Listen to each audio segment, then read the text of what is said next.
And greetings to you. Joe Rubenstein here, producer and host of Real-Time 1960s.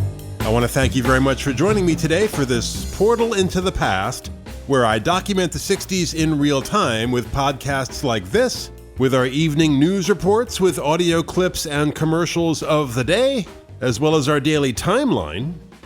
And that timeline, along with each and every podcast, links to social media, it's all there for you on our website, realtime1960s.com.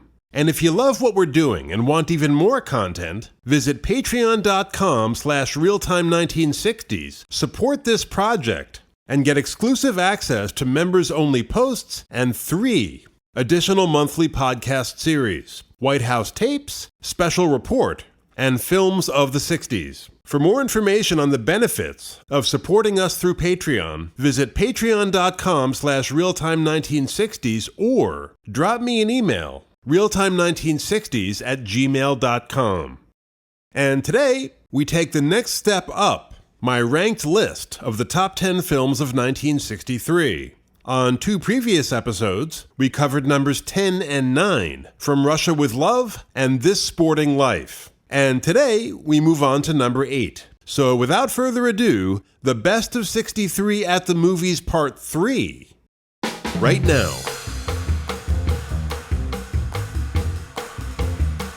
And today marks the first time a documentary has graced one of my top 10 lists, and this 52-minute film was an early landmark of a developing style of documentary filmmaking, direct cinema, sometimes called cinema verite. Fly-on-the-wall documentaries, shot with portable cameras and tape recorders using little or no narration. The goal of these films is to present real life as candidly as possible.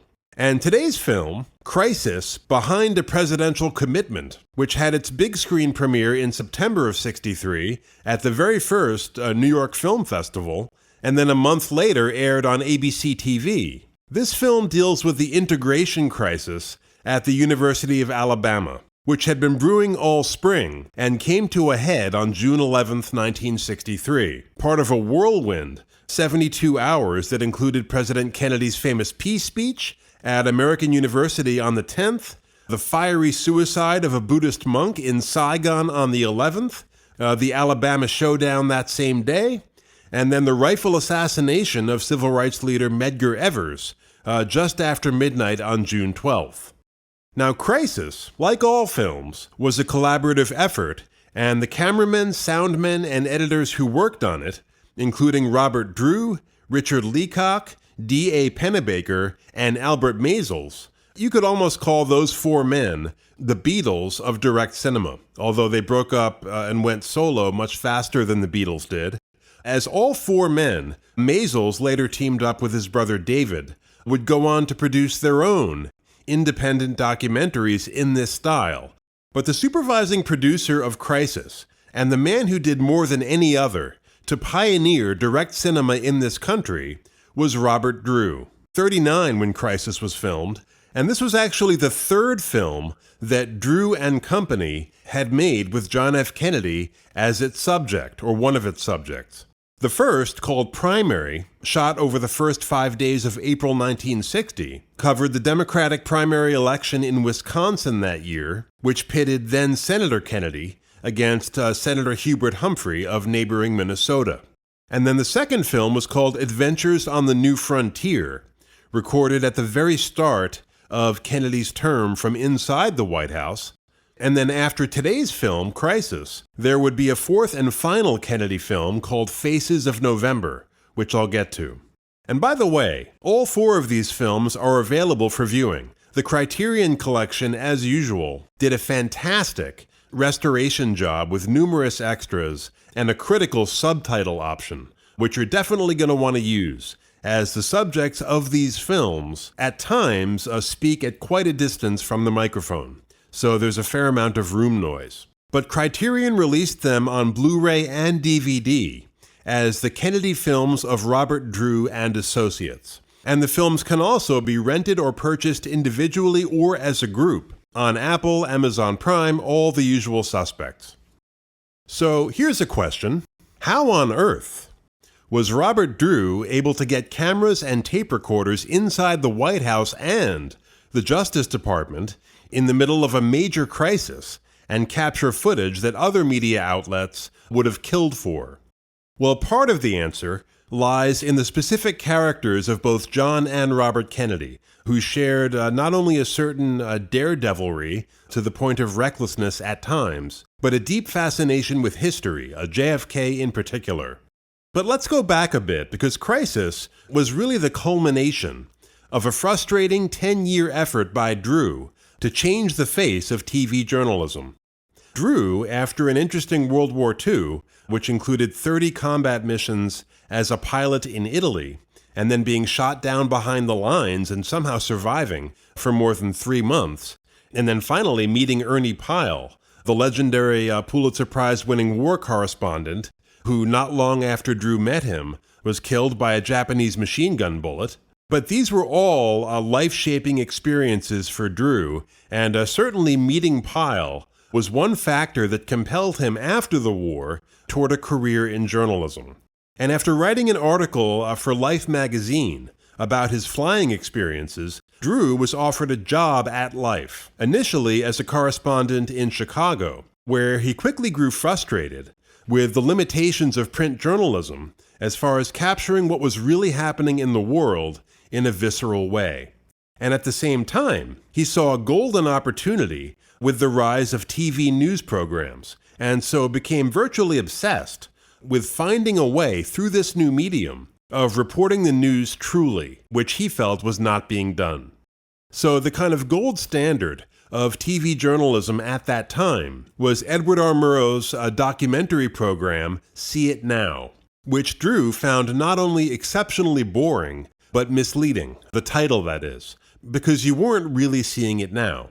What you were seeing was pre-shot footage with Murrow and other talking heads droning on about whatever the subject happened to be. So again, Drew felt very strongly that this extraordinary visual medium was not being used properly, or really not being used at all. For example, he noticed that if you turned off the sound on See It Now, you would be utterly lost as to what you were looking at. Whereas if you closed your eyes and just listened to the audio, it made sense. So, in fact, it was really a kind of glorified radio show with a heavy, almost exclusive emphasis on words. And what Drew was after was what he called picture logic, not word logic, candid, on-the-scene visual reporting with a built-in storytelling structure. So, after convincing NBC to fund a pilot for his own program along those lines, Drew was in for a terrible shock. The technology of the mid-1950s did not allow for mobile, fly-on-the-wall filmmaking. What you had back then was antiquated equipment that worked perfectly well for scripted Hollywood films shot with a big crew, but which was incredibly cumbersome. AC-powered 35mm film cameras weighing up to 200 pounds, large AC-powered tape recorders not synchronized with the cameras, so you had to use clapper sticks and yell action and cut, which startled and inhibited your subjects. The lenses had fixed focal lengths. Zoom lenses existed but were not really in use then, so every time you wanted to shift from medium to close-up, you had to shout cut and change the lens, which took time. The film stock itself, if you were shooting inside, required high levels of lighting, which meant more time, more equipment, and more crew. So ironically, Drew's pilot wound up all too similar to See It Now, and NBC was unable to sell it to any clients, so it never aired. So, after taking a 9-month fellowship at Harvard, during which time Drew grappled with this problem, he returned to Life magazine and immediately set about recruiting talent to assist him in developing proper equipment with which he could make his kind of films. And it was during this period that Drew met 2 men who would be his principal collaborators on the Kennedy films, Richard Leacock and D.A. Pennebaker, each of whom had been traveling parallel paths to Drew, similar goals, similar frustrations. But finally, around 1960, after much trial and error, these 3 men came up with a workable mobile system. truly portable cameras fitted with zoom lenses and synchronized with a portable sound unit. So finally, they could throw away the tripods, the heavy cables, and the big crews and move surreptitiously with the action. And their timing was very auspicious, as the presidential primary season was just kicking into gear. So Drew approached first Kennedy and then Humphrey with this novel concept of trailing the two candidates throughout Wisconsin virtually 24/7 between April 1st and April 5th, the day of the election. So first, he met with Kennedy in Georgetown and described this new form of film reporting, where a two-man crew would cover everything: handshake lines, union halls, farming towns, photo sessions, media appearances, right up to election night, when Drew wanted a camera in the room with Kennedy as the returns came in. And keep in mind, there was every indication that this election in Wisconsin would be the squeaker it turned out to be. And the stakes were high as well. Kennedy believed that if he could beat Humphrey in the Midwest convincingly, that Humphrey would be stripped of any rationale for his campaign and would drop out. So that was Kennedy's situation when Drew put forth this idea. And his response, quite naturally, was, well, what's in it for me? Why should I do this? And Drew had two rationales. The first, practical. He said, if you win and you end up looking good in the film, you could use the footage in the general, like as a campaign film, whatever you want. Okay, but it was the second rationale that really put a gleam in Kennedy's eye. Drew was well aware of JFK's love of history and the fact that he'd written, or co-written, his own book of history called Profiles in Courage. So he said to Kennedy, what we're trying to do here is create an entirely new form of history, of recording critical events as they unfold. It just hasn't been done before. And that was very appealing to Kennedy, for whom this idea of adventure and new frontiers was really the major theme of his campaign. So Kennedy said something kind of odd. He said, if I don't call you by tomorrow, we're on. So Drew spent the next 24 hours hoping not to hear from Kennedy, which he did not. So on to Humphrey, who on the one hand showed zero interest in this new form of history spiel, but on the other required no selling at all, immediately agreeing to participate. Humphrey was so cash poor, he probably figured he was in no position to turn down any free exposure, whatever the source. So, with permission secured from both men, Drew and his associates gathered their equipment and flew off to Wisconsin. And there were two teams, Drew and Leacock trailing the Kennedys' rather large entourage, including his brother Robert, who was the campaign manager, and Jacqueline Kennedy, and Al Maisels and Pennebaker trailing Humphrey, who traveled with just one or two people in a beat-up sedan. And the result is rough but fascinating. One virtue of the film, which is sheer luck, is the sharp contrast in styles between the two subjects. Kennedy with his, Hollywood good looks, coolness of manner, and media proficiency, all of which works to his benefit in the cities, but less so in the outlying areas. There's one scene where this man, who would be commander-in-chief a year later, is standing in the freezing cold outside the entrance to a factory, greeting men one by one as they arrive to work. And a number of them pointedly do not shake his hand. Whether that was the religious thing or just they didn't like politicians is anyone's guess. And then Humphrey, by contrast, goes over very well in those areas with his more populist, man-of-the-people style, but struggles in his media appearances. And beyond the candidates, you get terrific insights into a specific time and place. The two crews had the good sense to shift their attention away from the candidates at times and film people's reactions to them. And what's incredible and truly unique is the equipment that Drew and company were using was so novel in its portability. I mean, no one had ever seen rigs like this. Not in the Midwest, not anywhere. And so these people in Wisconsin apparently had no idea they were being filmed. Again, no big crews, no trucks, no cables, no tripods, no movie lights, only available light was used in all 4 of the Kennedy films. So as a result, there's no self-consciousness about being filmed. And this was true of the candidates too. Humphrey in particular seems entirely oblivious to the camera. And the filmmakers, to aid their cause in this regard, were very disciplined about not imposing their will or their presence. They had a number of unwritten but ironclad rules. For example, they would never ask a question of anyone they were filming. They would never have the candidates pose or really do anything whatsoever.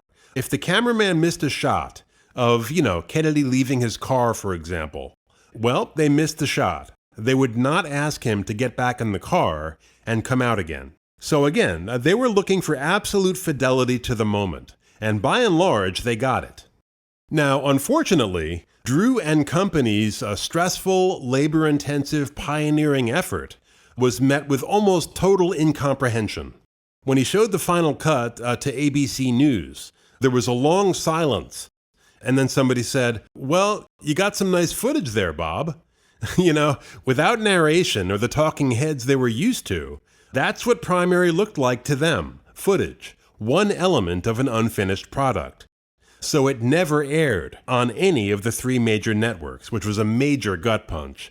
Of course, another element working against Primary, and this is always a problem with documentaries or even scripted films that deal with contemporary events. By the time the film was cut, the 1960 election campaign was at an entirely different phase. So timing is critical. One of the very best films that John Ford ever made is called They Were Expendable, with John Wayne, Donna Reed, and Robert Montgomery. It's a World War II film that deals with the loss of the Philippines to the Japanese in 1942. It's dramatic, it's well constructed, it's well acted, but it was released in December of 1945. So no one, on the heels of victory, was especially interested in seeing a film about an Allied defeat that had taken place 3 years earlier. So it sank like a stone.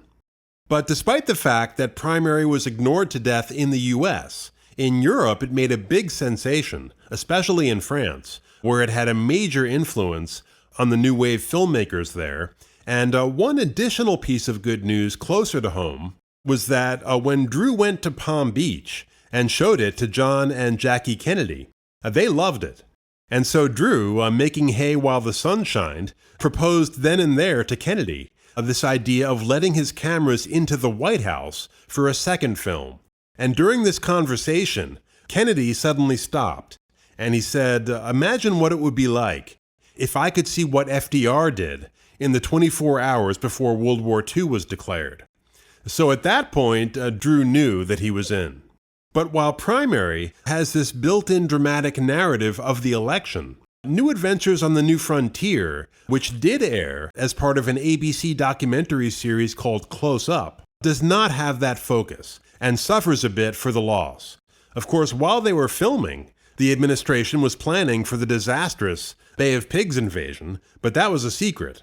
Actually, at one point, Kennedy was meeting with the Joint Chiefs of Staff, and suddenly one of these chiefs pointed at Drew, and he said to Kennedy, "Are they filming this?" And Kennedy had completely forgotten they were there. So they had to not only stop filming, but leave the room, in which they later learned planning for the Bay of Pigs invasion, which took place the following month, proceeded. So while the second Kennedy film certainly proved that Drew could film in the White House during working hours, and not only not be a nuisance, but be almost entirely forgotten, what he really needed to make a good film of this kind was to get in there during an actual crisis. And he communicated that thought directly to both President Kennedy and Press Secretary Pierre Salinger, both of whom agreed in principle, but the major crises of the next 2 years, and there were many, the Bay of Pigs, the Berlin crisis, then the Cuban Missile Crisis in 1962, these were international crises and just impossible to cover from a logistical standpoint. Until finally, in the spring of '63, a crisis took shape that was both domestic and logistically possible. A federal court order had decreed that 2 black students, Vivian Hood and James Malone, must be permitted to register at the previously all-white University of Alabama for the summer session. By June, both students had been accepted at the school, but Governor George Wallace was determined to stand in the schoolhouse door to prevent integration. And hovering over this crisis was the fresh memory of intense rioting that had marked the integration of the University of Mississippi 9 months earlier, which had resulted in 2 deaths and numerous injuries, some quite serious. So Kennedy was certainly eager to avoid that scenario, as was Wallace, truth be told. But anytime you had the prospect of federalized National Guardsmen enforcing an integration order in the Deep South, all bets were off. And to get both sides of the story, Drew sent one of his men to Alabama to visit Wallace, who also gave permission to be filmed. He plays a much smaller role in the final cut, but you do get a sense of him. They also had a crew with Wallace's kind of immediate personal adversary in this crisis, Deputy Attorney General Nicholas Katzenbach, tall patrician lawyer who kind of towers over Wallace during their confrontation at the schoolhouse door. And as with Primary, where you had this sharp contrast between Kennedy and Humphrey, here you have the sharp contrast not just between both Kennedys and Wallace, but also between the environments of Washington, D.C. and Tuscaloosa. As for the filming, especially in Washington, by this time, Drew and his men were familiar and friendly faces to the Kennedys, so it all went pretty smoothly. Robert Kennedy, in particular, seemed to enjoy his central role in this film. He only had a kind of walk-on role in Primary. And his centrality in this film, by the way, was deliberate on the part of the president. There was this ongoing tension during Kennedy's entire incomplete term between, on the one hand, wanting to do the right thing on civil rights after 100 years of foot-dragging, but on the other, trying to avoid damaging, first of all, passage of important legislation, and secondly, his own prospects for re-election in '64. And a Gallup poll released in '63 had demonstrated that the public tended to view President Kennedy separately from his brother. In other words, those who wanted a slower or no tempo on civil rights generally placed the blame for what they regarded as this frenetic pace on Robert Kennedy, the public face for most of these conflicts, and not John F. Kennedy, who still at this point was maintaining an approval rating near 70%, which by today's standards is unheard of.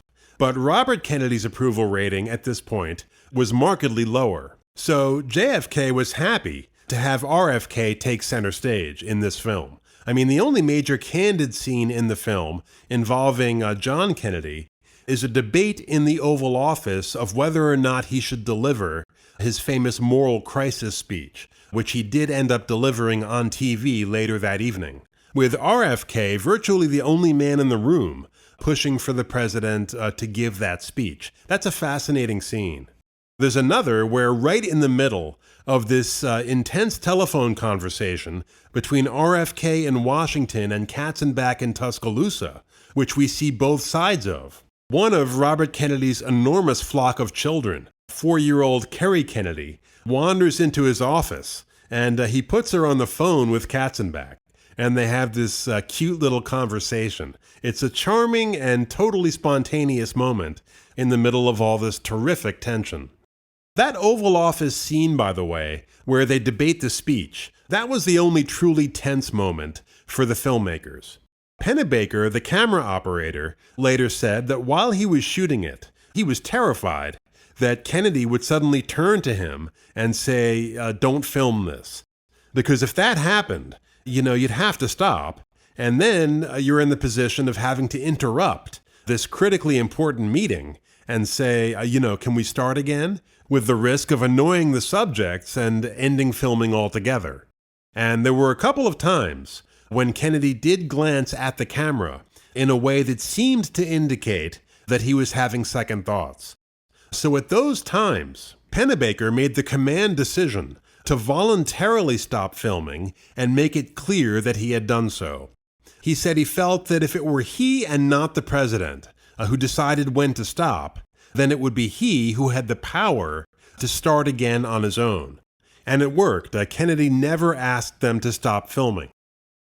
Now, the media, for the most part, attacked the film after it aired. The term reality show did not exist back then, but Jack Gould, a media critic for the New York Times and others, essentially charged that the film had turned the presidency and a major crisis into a reality show. And some critics, without any evidence, charged that parts of the program had been staged, which was totally untrue. And I think a lot of that was probably jealousy. You know, it's hard to get access to the President of the United States, and here were these scruffy outsiders with their cut-down cameras and tape recorders pulling off the ultimate journalistic coup. But the film had some champions as well. John Horn, writing for the soon-to-be-defunct New York Herald Tribune, thought Crisis was fantastic, writing, quote, "In effect, the viewer is a participant in a group of events one person alone could not have experienced. And the most remarkable aspect of the documentary is everyone's lack of consciousness of the camera and the microphone. Not less, but more such TV journalism should be produced and telecast," unquote. But those hopes would remain unfulfilled, as no other president would ever allow that kind of access during a crisis ever again. But beyond the White House and beyond Washington, D.C., it became very clear as the 1960s wore on that this new approach to motion picture reporting had had a definite impact. Probably the best example of direct cinema in Vietnam aired on CBC in December of 1965. It's an hour-long film called The Mills of the Gods, Vietnam. I should warn you that some sections are quite disturbing. Shots of Vietnamese children suffering from napalm burns, a Viet Cong guerrilla being waterboarded by the South Vietnamese as Americans look on, numerous shots of dead Viet Cong soldiers. So it's tough, but it certainly provides an honest window into what people there, not just the combatants, but the peasants as well, were going through. The film is on YouTube, and there's a link in the show notes to this episode to Mills of the Gods. Now, as I mentioned, there was a fourth and final Kennedy documentary made by Robert Drew, a deeply somber 20-minute film called Faces of November. Right after the assassination, but before the funeral ceremonies were held, the president of ABC News called Drew and said, look, I want you to go to Washington right away and make a film. And Drew said, okay, what kind of film? And he said, your kind of film. And that was the entirety of that conversation. So Drew pulled together a few camera teams and headed to D.C. with no idea how they would cover this massive media event of JFK's funeral ceremonies, with hundreds of thousands of people converging on the Capitol and national leaders flying in from all over the world. I mean, at the time, this was absolutely the biggest media event in history. So with all three major networks giving wall-to-wall coverage, what could he do to set his film apart? And what he decided was, rather than cover the funeral, he would cover the people watching the funeral. So while the networks pointed their cameras at the action, and certainly captured some indelible images that we still see today, Drew pointed his cameras at people in the street, at people in the Capitol Rotunda, where the president's body lay in state, and people were permitted to file past the coffin, the people along the route of the funeral procession, and finally at Arlington, just filming the people. And as a kind of sad counterpoint to Primary, where you see quite clearly the magical kind of enlivening effect that JFK's presence had on people, here you see such sadness, such personal devastation. You know, people were less demonstrative back then in general, but you see, as the people approach the coffin, male, female, young, old, black, white, you see their composure crack a little as they choke up. The impact of seeing that coffin it's written right there in their faces. And again, people really hadn't wised up to the fact that these little cameras that Drew and his people were using were movie cameras. Plus, there's no dialogue in the film, so with the zoom lenses, they could shoot from pretty far away. So again, as in Primary, there's no self-consciousness. Now, as I said, these films set the stage for a number of outstanding direct cinema products later in the decade, many of them musical in nature. Pennebaker's Don't Look Back, which covers Bob Dylan's concert tour of England in the spring of '65, probably the best of the musical ones, because it's not just a concert movie. You see many of Dylan's interactions with his peers, with journalists, with fans. And then Monterey Pop, also by Pennebaker, that is a concert film about the 1967 festival, kind of the coming out party of the Flower Power era, which features a number of heavy hitters of the rock scene at that time. Although my favorite part comes toward the end of the film, a riveting sitar performance by Ravi Shankar at the height of his powers. As for non-musical direct cinema, the Maysles brothers did a depressing but enlightening film, shot early in 1967 but not released until '69, called Salesman, which follows four men as they travel through New England and Florida, trying to sell large, expensive for the time, Bibles, door to door in low-income neighborhoods. It's kind of like a true-life version of Death of a Salesman. And then Richard Leacock did a very interesting 20-minute documentary in 1968, also with no narration, called Chiefs, which covers a convention of police chiefs in Honolulu just 2 months after the rioting at the Democratic National Convention in Chicago. So they talk about that, about various methods of crowd control, about the Black Panthers who were being celebrated at that time by many academics and so-called intellectuals as they advocated the murder of policemen. That film is a fascinating snapshot of a perspective that tends to get lost in the shuffle as the story of the 60s is told. There's also a truly frightening short documentary by Leacock called The Children Were Watching, about the integration of the New Orleans public schools in 1960, where you get a look at wide-open, unapologetic racism from some of the white citizens there, as well as their hounding of a well-meaning white family who refused to pull their children from school, as many of the white families did at that time. That family was ultimately forced to move away. And finally, on a lighter note, there's Meet Marlon Brando, filmed by the Maysles brothers in 1965. Brando had agreed to promote his latest terrible film of the 1960s, Morituri, for 20th Century Fox at a one-day press junket at the Hampshire House Hotel in New York City, during which Brando displays virtually every side of his multifaceted personality. Playful, irreverent, flirtatious with the female interviewers, wildly funny at times, but then suddenly serious, almost tearful, as he talks about the plight of the American Indians, talks about pretty much everything under the sun except Morituri.